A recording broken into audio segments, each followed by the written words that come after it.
Eee, YouTube bildirileri yolladı. Bilal Özcan canlı yayına başladı diye ve işte karşınızdayım dostlar. Bu bölümde, bu akşamki yayında Mert Ramazanoğlu'nun, eee, Mert Ramazan Demir'in Mert Ramazan Demir'in büyük başarısını da konuşacağız. Yeni başarısı, büyük başarısı konuşacağız arkadaşlar. Ve Afra Saraçoğlu'yla ilgili ilginç gelişmeler var. Onları da anlatacağım size bu akşamki bölümde. Ve maalesef Abi dizisi bu hafta yayınlanmayacak. Bunun sebebini de söyleyeceğim arkadaşlar. Ve ünlüler dünyasında şok bir boşanma haberi var. Çok sürpriz bir evlilik haberi var ünlüler dünyasında, size anlatacağım. Ve Yalı Çapkını dizisinin çok büyük bir başarısı daha var. Onu da konuşacağız arkadaşlar. Ve e, çok çapkın, çok ünlü bir şarkıcının yeni bir aşka yelken açtığını konuşacağız. Başka ilginç konularımız yine var. Yine konuşacağız hepsini arkadaşlar. Stella merhaba. Sıla Deveci nasılsın? Lilia bonjour Lilia. Nur Hayat burada. Charlene Todd burada. Merhaba. Merhaba. Ve moderatörlerimden bazı arkadaşlar buradaydı. Geçti hızla göremedim. Nelly Manzano yine geldi. Nelly Manzano özel üyem, özel abonem. Hola Nelly Manzano Arjantin'den ve yine özel abonelik satın almış Nelly Manzano. Kendisine çok teşekkür ediyorum. Nelly Manzano yine geldi arkadaşlar. Arjantin'den dostumuz, eski dostumuz, sevgili özel üyem Nelly Manzano. Aylar sonra ilk kez kendisini canlı yayınımda gördüm ve çok mutlu oldum. Ee, Mustafa Mustafa Akıllı online burada. İyi yayınlar diyor. Teşekkür ederim. Mirze burada. Ya başlasa yeniden. Banu Kavaş Bilal abicim nasılsın diyor. Teşekkür ederim. İyiyim. İyi akşamlar diyen Vikya var. Selvi Öztürk var. Olga var. Nur Hayat var. Servin işi sağlam Adana'dan. Servin Hanım da burada. Hoş geldin Servin. Ve Selvi Öztürk demiştim. Ay Yıldız geldi. Hoş geldin Ay Yıldız. Nimet Çalık. E, Meral burada. Ruksara burada. Bütün dostlar burada. Beğen yaparsanız arkadaşlar, başlarken rica edip beğen yaparsanız çok memnun olurum. Ve abone olarak izlerseniz de sevindirirseniz hızla büyümemize önemli katkıda bulunursunuz arkadaşlar. Dolayısıyla bizleri de sevindirirsiniz. Bu arada Delikanlı televizyon dizisinin Instagram sayfası 100.000 takipçiye ulaştı. Siz takip etmiyorsanız takibe alın derim dostlar. Ve konuşacağımız çeşitli konular var. Nesin Cevesade, çok sevdiğim, çok beğendiğim bir oyuncu, Azerbaycan vatandaşı, kardeş ülke ve Türkiye'de yıllardır dizilerde, filmlerde oynuyor. Çok da iyi bir oyuncu. Aniden evlendi. Aniden evlendi. Nesin Cavatzade Bodrum'da aile arasında ve çok yakın arkadaşların katıldığı bir düğünle bir iş adamıyla, Rizeli, yakışıklı, kendisinden 7 yaş küçük bir iş adamıyla dünya evine girdi Nesin Cevatzade. Kadir Taner Uçar, e, doğum tarihi 3 Mayıs 1989. Yani dün doğum günü yıl dönümüydü Kadir Taner Uçar'ın. Neslin Cevatzade kocasının doğum gününde nikah masasına oturdu. 37 yaşında Nesrin Hanım'ın eşi. Nesrin Cevatzade de 44 yaşında. Olsun, damat gelinden küçük olursa zengin olurlar, varlıklı olurlar diye bir söz var bizde Anadolu'da, Türkler arasında. Onlar da çok zengin olsunlar. Memleketi Rize'li, Rize şehrinden damat. Ne iş yapıyor? Kendisi kumaş işi yapıyor, kumaş ticareti yapıyor. Durumu iyi, durumu iyi. Satış, pazarlama üzerine ve şöyle bakıyorum eksik bir şey kalmasın diye Nesin Cevazzade'yi evlendirdik arkadaşlar. Allah mutlu etsin. Şimdi Nesin Cevazade bundan birkaç sene önce verdiği bir röportajda evlenmeyi istiyorum. Evlenirsem karşıma o insan çıkarsa hemen çocuk yapmak isterim demişti. İnşallah şimdi muradına erdi, evlendi. İkinci muradına da erer. İnşallah bir çocuk sahibi olur, anne olur. Nesrin Cevatzade.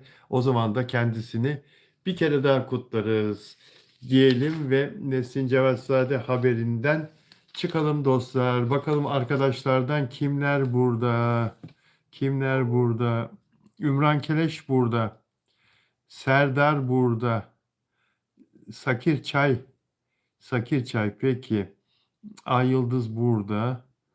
Ay Yıldız bir şey yazmış ama geçti. Ay Yıldız onu bir daha yollasana. Serdar diyor ki Azeriler bizim kardeş diyor. Evet. Ay Yıldız bir şey yazdı. Geçmiş olsun diye de arkadaşlar ona yazıyorlar. Merak ettim. Ay Yıldız o mesajı bir daha yollasana. Ay Yıldız arkadaşımıza sağ ol dedi. Hangi bölüm okunur ya diyor. Üniversitede hangi bölüm okunur diyor. Üniversitede vallahi öyle karıştı ki o işler çocuklar. Ay Yıldız'ım çok geçmiş olsun canım benim dedi. Ay Yıldız neyin var? Peki Zemine Zemine Bilal abi, Onur abi nasıl oldu? Onur iyi arkadaşlar. Onur'u ben bugün tekrar arayayım. En son aradığımda bundan 3-4 gün önce hızla iyileşiyorum Bilal abi demişti. Onur Akay'ı ara diye not alıyorum. Not alıyorum. Arayacağım yayından sonra. Babası hastaymış öyle mi? Ümran Keleş yazıyor moderatörüm. Ay Yıldız'ın babasına Allah'tan şifa diliyorum. İnşallah tez zamanda iyileşir Ay Yıldız. Andrea burada Latin Amerika'dan bizi hep izleyen dostumuz Andrea, hola Andrea diyelim kendisine. Peki arkadaşlar. Peki arkadaşlar. Şimdi dostlarım. Şimdi dostum. Sinan Akçıl yine sevgili yapmış ya. Sinan ya. Tamam çok başarılısın, yakışıklısın, karizmatiksin. Sinan hiç uslu durmuyorsun. Sinan Akçıl benim iyi dostum, iyi arkadaşım. Cezaevinden çıktığım zaman beni arayan arkadaşlarımdan, dostlarımdan biriydi geçmiş olsun diye. Sinan Akçıl'ı ben her zaman severim. Oyuncu Merve Çağıran'la birlikte, Merve Çağıran başarılı bir oyuncu. Pek çok dizide rol aldı. 34 yaşında kendisi. Merve Çağıran'la Sinan Akçıl çıkmaya başlamışlar. Çıkmaya başlamışlar. En son nerede oynadı? Bakın Merve Çağıran Teşkilat dizisinde oynadı. Sakıncalı diye Now'da Sakıncalı isimli dizide oynadı. E, Kopuk dizisi. Yine Now'da, Fox Now'da. Kalp Yarısı'nda oynadı. Çocuk dizisi, Çarpışma, Kalp Atışı, Aşk Laftan Anlamaz, Tatlı Küçük Yalancılar, Küçük Gelin, Kaçak Gelinler ve daha pek çok dizide oynadı. Sinan Akçıl'ı inşallah uslandırırsın Merve Çağıran. İnşallah Sinan Akçıl'ı artık evine, eşine, sevdiğine bağlı, biraz fazla geziyordu. O anlamda söylüyorum. Bir insan haline gelir seninle. Zaten seni sevmese seninle görüntü vermezdi. Merve Çağıran. Demek ki Sinan Akçıl sana aşık oldu. Aşk adamı zaten ya. Ne zaman beste yapabiliyorsun Sinan? En çok beste, söz yazdığın zamanlar abi aşık olduğum zamanlar demişti. Aşık olmam lazım demişti. Ve o yüzden de belki sık sık sevgili değiştiriyordu Sinan Akçıl.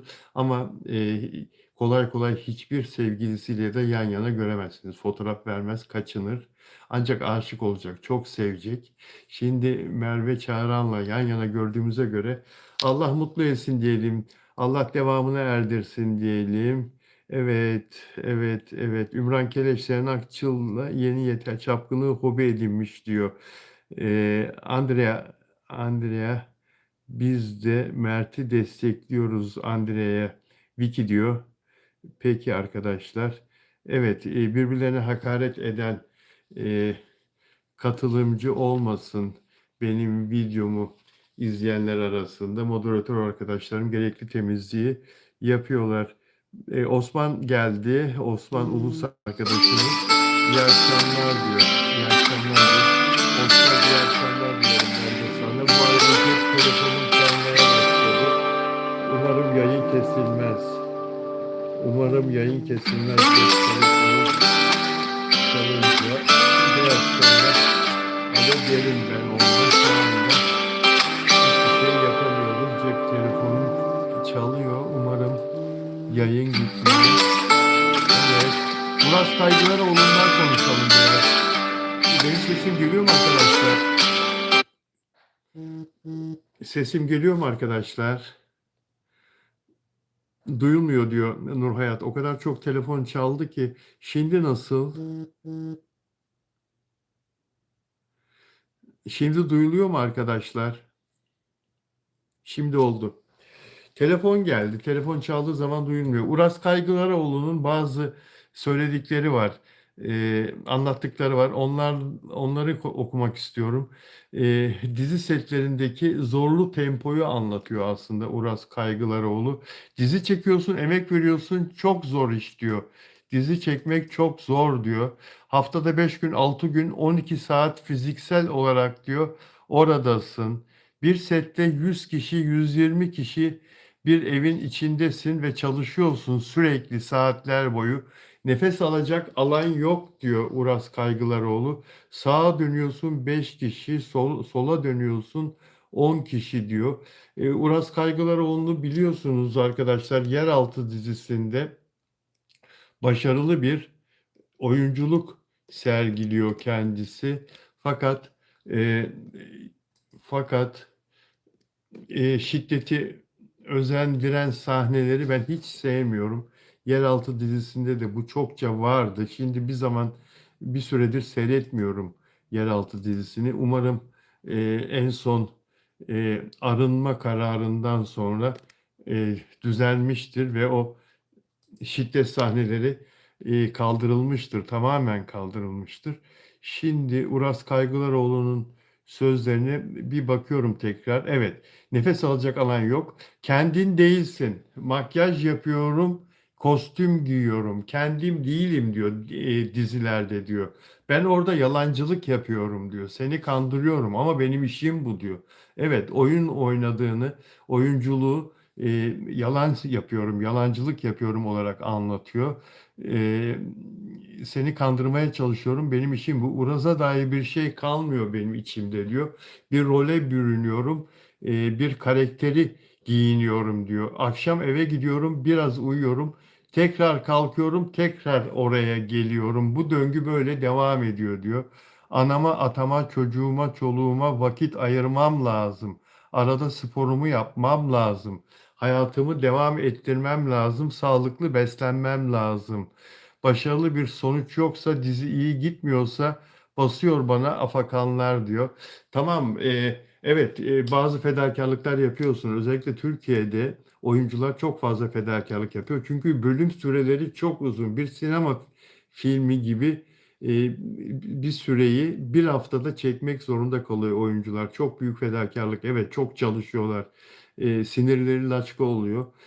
Buna katılıyorum ama onların da işi bu ve sonuçta iyi de para, güzel de para kazanıyorlar. Özellikle başrolde oynayanlar. Ben Uras Kaygılaroğlu'nu oyuncu olarak beğeniyorum ve kendisinin daha da başarılı olmasını diliyorum. Sizler beğeniyor musunuz Uras Kaygılaroğlu'nun? Onur Akay ne zaman yayına katılacak? Onur Akay'ın yüzünde yaralar var arkadaşlar. dikişler var dudağında, burnunda. Siz olsanız o halde milyonların karşısına çıkmak ister misiniz? Ekranlara çıkmak ister misiniz? Yüzünüzde yaralar olsa, dikişler olsa, yüzünüzde tendürdiyot izleri olsa çıkar mısınız?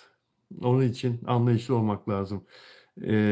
Hep tanınan kişiler oyuncu olarak seçiliyor. Genç oyuncular işsiz kalıyor diyor. Sorumluluk verdikleri kişileri, başrolde oynattıkları kişileri genellikle ne yapacağı, nasıl bir performans göstereceği aşağı yukarı belli olan oyunculardan seçmeye mecburlar arkadaşlar, yapımcılar, yönetmenler. Yoksa herhangi bir sürprizle karşılaştıklarında geriye dönüş imkansız olur.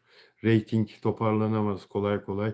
Onun için iyi oynayacağından emin oldukları oyuncuları başrole seçmek istiyorlar. Bu bazen gençlerden de olabiliyor. Gençlerden, genç nesilden de olabiliyor. Çeşitli denemelerden sonra yaşı çok genç olan oyuncuları da ön plana çıkarabiliyorlar dizilerde olabiliyor ama çok fazla değil tabii. Peki arkadaşlar, şimdi şuraya bir bakayım.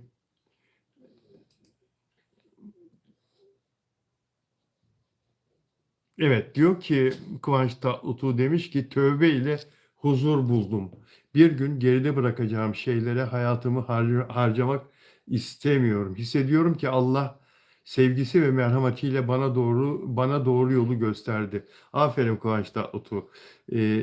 Çok güzel düşünceler ve çok güzel bir söylem bu. Tekrar edeyim arkadaşlar Kıvanç Tatlıtuğ'un söylediklerini.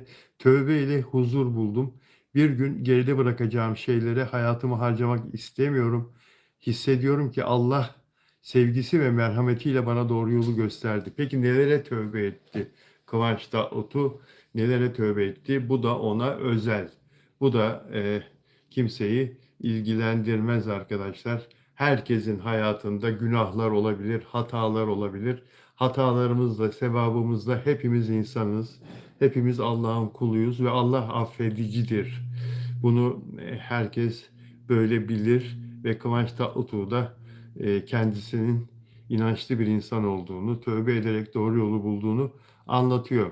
Peki arkadaşlar, şimdi şu mesaja da baktıktan sonra ya of bir şarkıcı, ünlü bir şarkıcı, hepiniz onu seviyorsunuz. Ondan önce Delikanlı dizisiyle ilgili konuşacağız arkadaşlar. Bu akşam Delikanlı dizisi ekrana geliyor.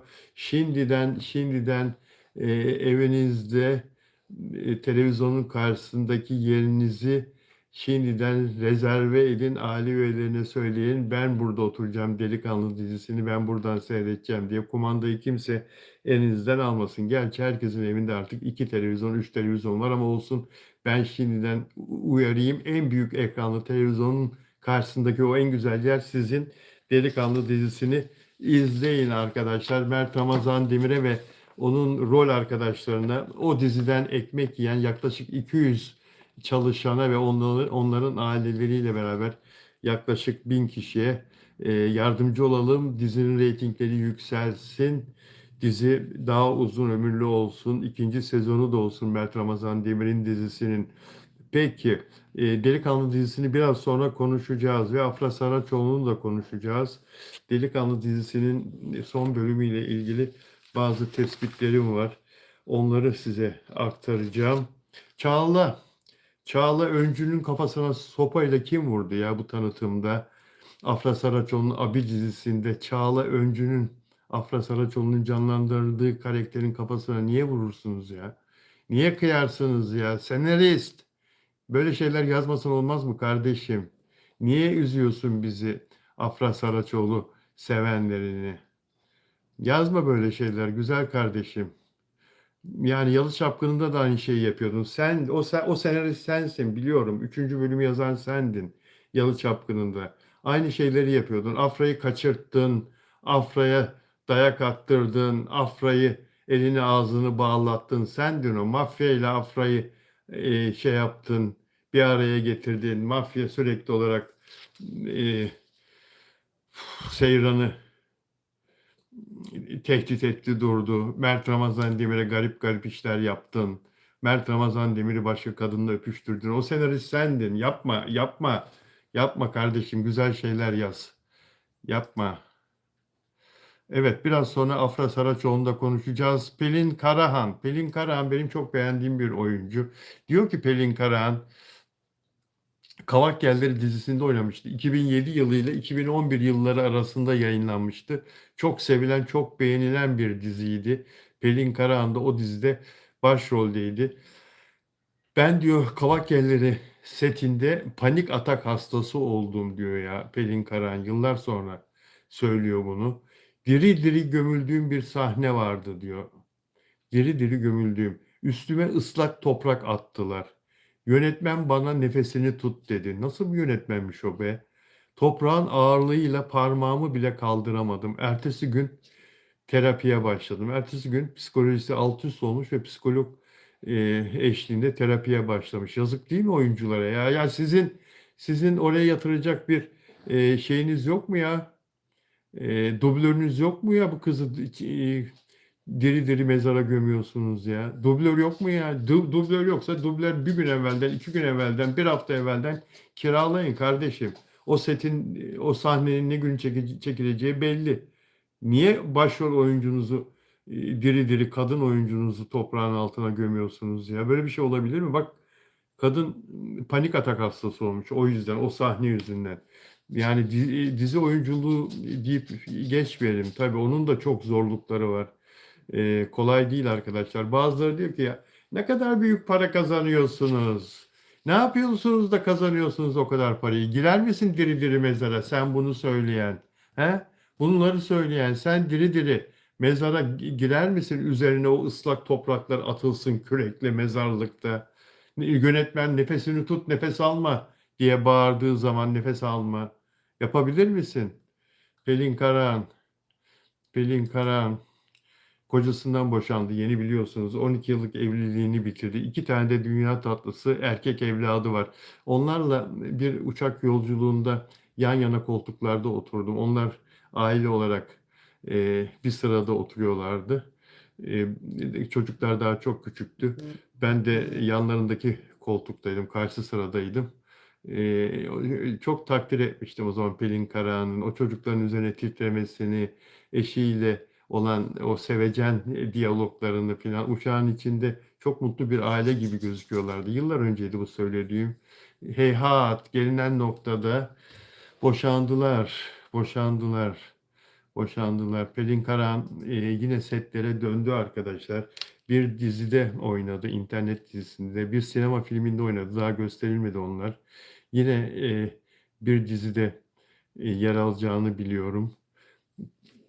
Allah bol şans versin Pelin Karahan'a diyelim. Peki dostlar, e, Mert Ramazan Demir'in büyük başarısını konuşacağız. Yeni bir olay bu, yeni bir başarı. Biraz sonra konuşacağız. Bu delikanlı Instagram sayfasının 100 bin takipçiye ulaştığını söyledim demin. Siz de takip alın. Bu arada beğen yaparsanız memnun olurum dostlar ve abone olmadan izleyen arkadaşlar abone olurlarsa da sevincimiz katlanır. Peki. Peki dostlar, şuraya da bir bakayım. Evet, YouTube'daki yorumlarınızı hemen hemen hepsini okuyorum, okumaya çalışıyorum arkadaşlar.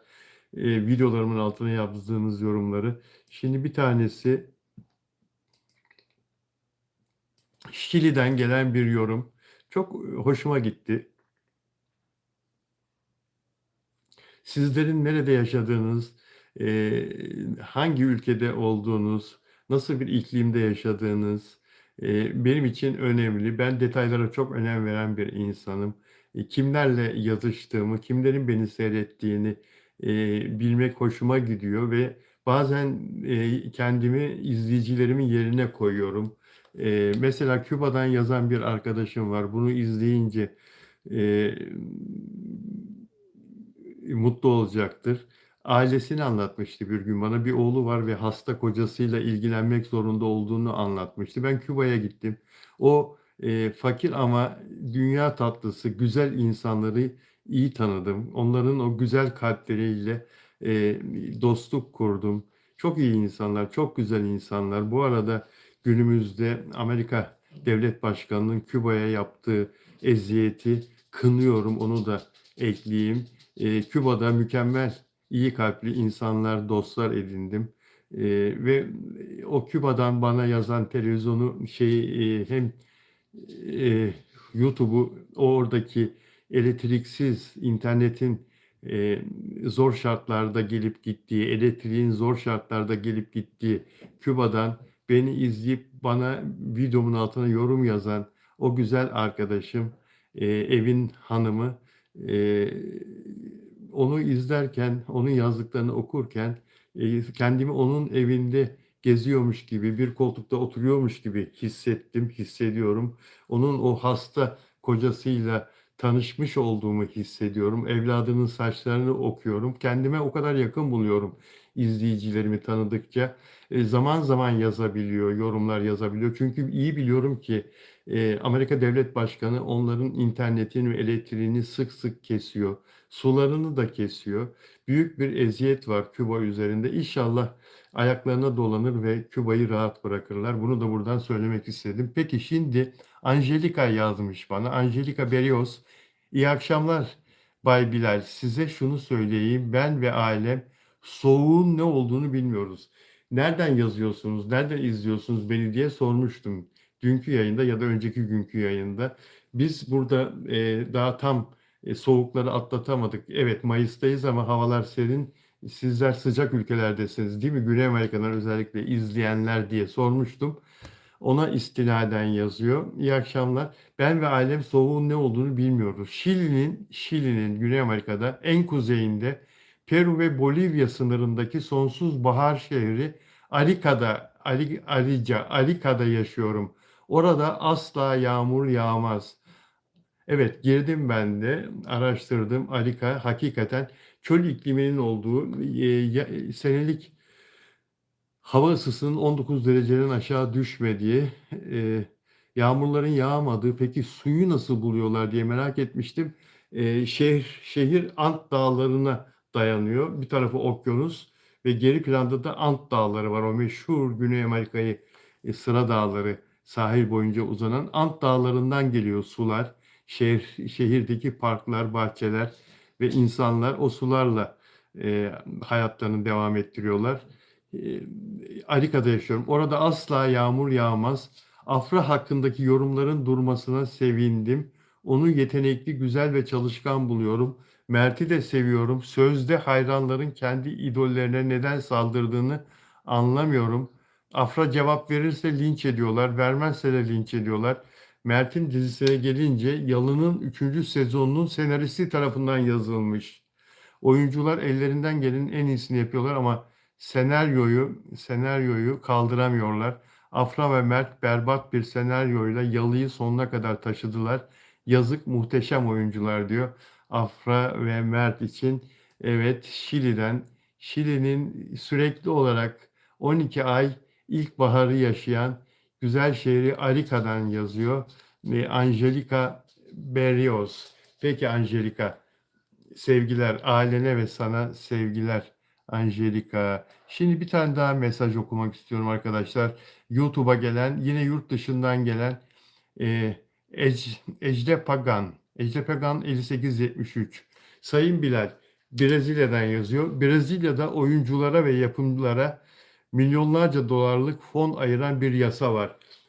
Oyuncular, yapım şirketleri dizilerin maliyeti yükseldiği için zor durumdalar Türkiye'de ve başrol oyuncularından aldıkları ücreti azaltmalarını talep ettiler diye dün bir haber burada sundum.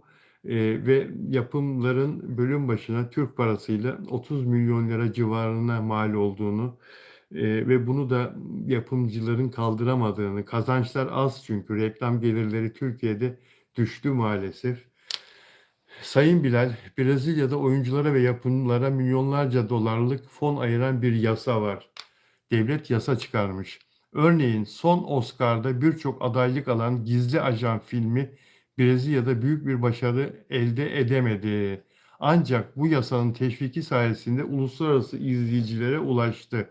Birçok ödül kazandı ve hatta en iyi yabancı dilde film dalında birkaç Oscar adaylığı aldı.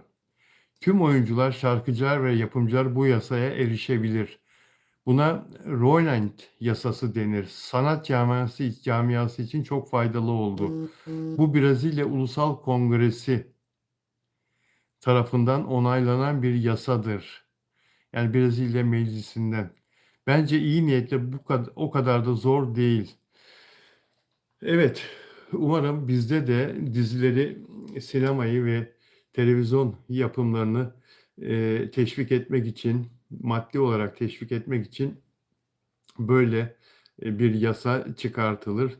İyi reyting alan, iyi senaryosuyla halk tarafından sevilen filmler, diziler e, teşvik edilir, maddi olarak destek görür devletten. Umarım bizde de. Bizde bu nasıl oluyor? Dün söyledim burada. Bizde şöyle oluyor. Bu da yeni çıkan bir yönetmelik. İhracatı, dizi ihracatını teşvik etmek amacıyla. Eğer bir dizi çok fazla ülkeye satılırsa ki onun bir sayısı vardır mutlaka. E, O dizi devletten maddi olarak belli bir teşvik alabilecek. Ancak diziler öncelikle tutunmak zorunda, öncelikle iyi reyting alarak yayından kalkmamak zorunda ki yurt dışına da satılabilsin. Yurt dışına satın almak için dünya ülkeleri bakıyorlar. Kendi ülkesinde o dizi izleniyor mu, devamı gelir mi, devamı çekilebilir mi? Önce bunlara tabii bakıyorlar, güvenmek istiyorlar. Dostlar, ya Burak Bulut şarkıcı, sevilen şarkıcı ve geçen Ağustos ayında 8 ay önce evlendi. Eda Sakız, fenomen ve şarkıcı o da. İrem Derici ile Papatya şarkısını söyleyen kız. Eda Sakız. Ne güzel bir şarkı Papatya ve İrem Derici ile ne güzel bir düet oldu. Hatırlıyorsunuz değil mi Papatya'yı? Burak Bulut'la evlenmişlerdi. 8 aylık evliler. Önce çok mutlu görünüyorlardı ama ayrılmaya, boşanmaya karar verdiler. Benim kulağıma gelmişti. Geçtiğimiz aylarda aralarında böyle bir soğukluk olmuş filan. Sonra barışmışlardı ama şimdi ikisi de fotoğrafları kaldırmış, birlikte olan fotoğraflarını silmişler, kaldırmışlar ve Eda Sakız Bulut kocasının soyadını, Bulut soyadını Instagram profilinden kaldırdı arkadaşlar. Ee, Ya boşanmayın ya. Boşanmak çok kolay. Ya mahkemeye verirsin, hakimin karşısına çıkarsın, geçinemiyoruz dersin. Bir celsede 10 dakikada boşar hakim sizi. Ama evlenmek zor ya. Evleneceğin insanı bulmak, işte evleneceğim adam ya da kadın demek zor ya. Bir kere daha deneyin ya. Bir şans daha verin kendinize. İrem Derici, sen bunların çok iyi arkadaşısın. Seni ikisi de seviyor biliyorum. Sen de onları seviyorsun. İrem Derici araya gir. Barıştır. Burak Bulut'la Eda Sakız'ı barıştır İrem Derici. Lütfen araya gir. İrem Derici'ye bu videoyu gönderin arkadaşlar. İrem isterse onları barıştırır biliyor musunuz? İrem'in öyle bir gücü var. Var var. Yapar o kız. Afra Saraçoğlu Poyraz isimli bu kişiyle ilişkisini onaylamadı. Antiler, yalan haber yaymayı bırakın. Antiler, yalan haber yaymayı bırakın. Afra Saraçoğlu ile uğraşmayı bırakın. Neymiş? Şöyle yazıyorlar, gözüme çarptı. Afra Saraçoğlu yeni ilişkisinde çok mutluyum. Hadi yalancılar. Hadi Allah çarpar sizi, yalan söylemeyin. Poyraz Yosmaoğlu'yla Afra Saraçoğlu hiçbir şekilde ilişkisini onaylamadı. Öyle bir şey yok. Antiler. Çağla'nın kafasına, Çağla Öncü'nün kafasına kim vuruyor ya bu tanıtımda geliyor birisi küt diye vuruyor. Allah'tan dizi ya. Allah'tan dizi tanıtımı. Bir insanın kafasına öyle bir vursan ölür be. Beyin kanaması olur, kafatası kırılır Allah korusun ya. Nasıl böyle şeyler çekiyorsunuz ya? Hani şiddet göstermeyecektiniz? Hani şiddet olmayacaktı dizilerde? Afra'nın kafasında sopa kırdırıyorsun ya. Şiddetin en babası ya. Lütfen bunu protesto edin arkadaşlar. Şiddeti Afra Saraçoğlu'nun kafasında yapıyorlar ya. Hani şiddet olmayacaktı dizilerde?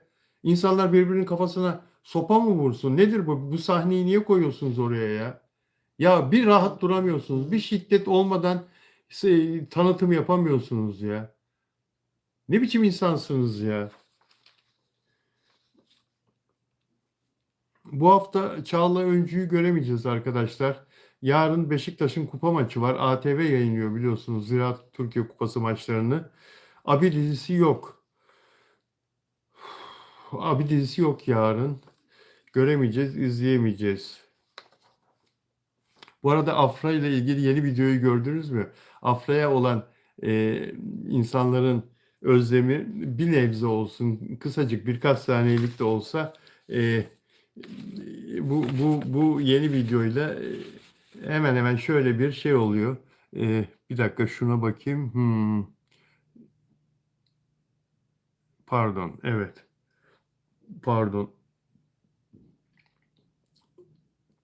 Uğurlu sayısını soruyor kendisine e, birisi. 2 diyor. 2 12 97. Doğum tarihini söylüyor. Uğurlu sayısı soruluyor Afra Saraçoğlu'na.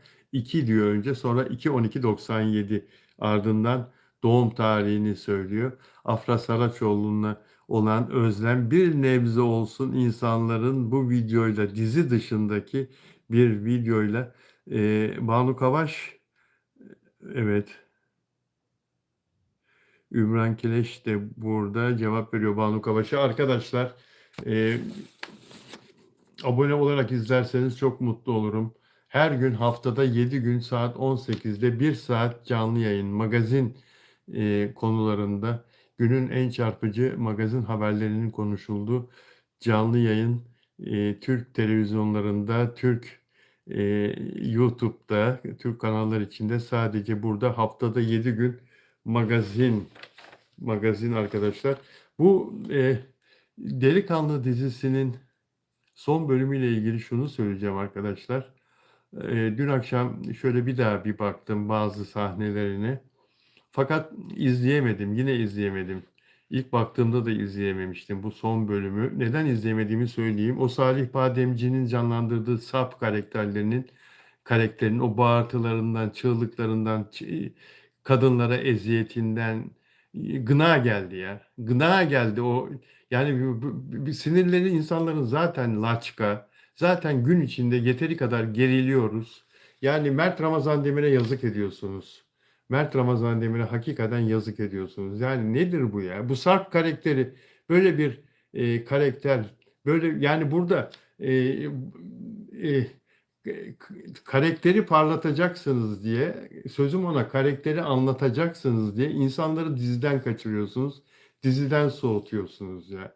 Kardeşine de, oradaki Melis Sezen'e de, herkese, anasına da, danasına da, dayısına da, herkese zulmeden bir adam. Yani bölüm boyunca bağıran, çağıran, cayırtı koparan bir insan yani. Mecbur muyuz kardeşim biz böyle bir dizi, böyle bir bölüm seyretmeye ya?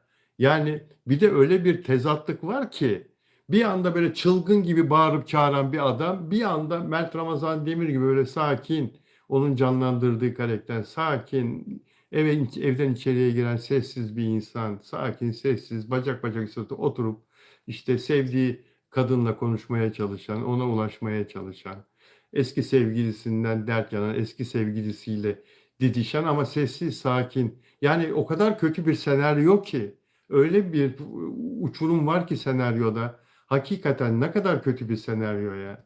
Yani Salih Bademci iyi oyuncu ama biz böyle çılgın, bağırıp çağıran, nefret kusan, ailesine, aile bireylerine eziyet eden bir karakteri izlemeye mecbur muyuz kardeşim ya, her hafta her hafta? Göstermeyin bize bu böyle bir karakter. Değiştirin şu senaryoyu ya. Yoksa insanlar gelmez geriye. Bakın, insanların diziden kaçmasının çok önemli bir sebebi de bu. Anlayamıyor musunuz? Anlayamıyor musunuz daha ya? Bir de Mert Ramazan Demir'e öyle ütüsüz ceket giydirmeyin. Kumaşındandır filan da demeyin bana. O kahverengi ceket üzerinden çıkartmadığı. Kumaşından filan da demeyin. Olmuyor yani. Bugün kız istemeye gittiği zaman bu akşam gideceği o öyle ceket giydirin. Son derece ütülü gözüksün.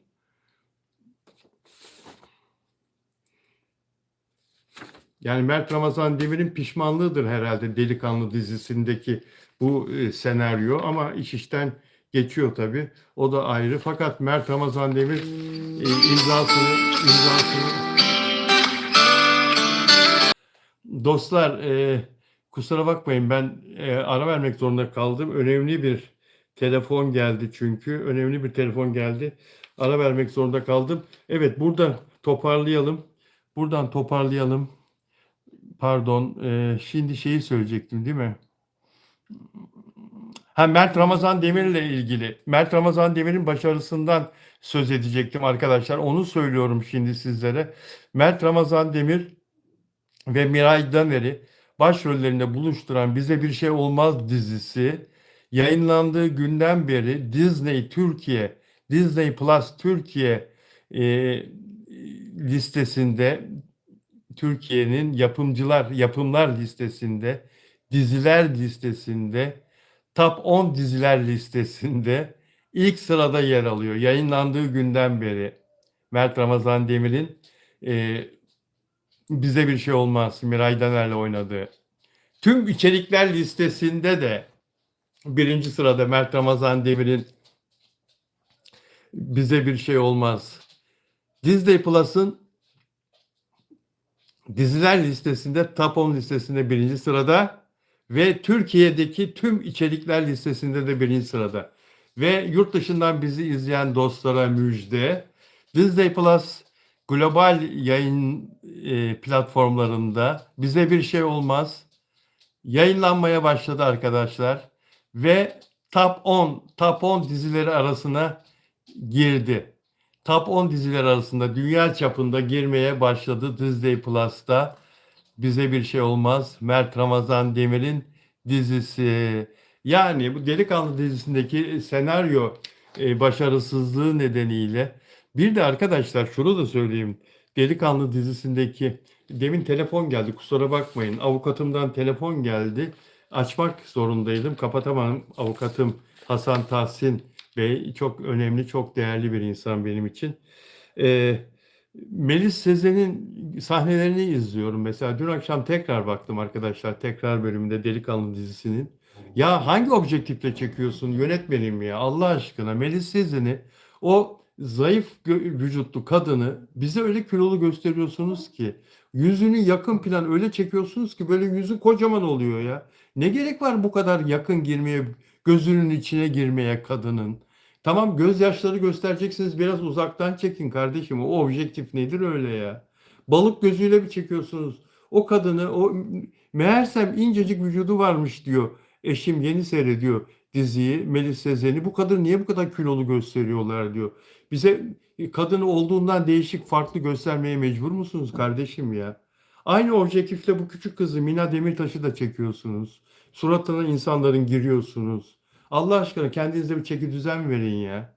Lütfen ya. Şu Delikanlı dizisi ikinci sezonu da olsun, üçüncü sezonu da olsun.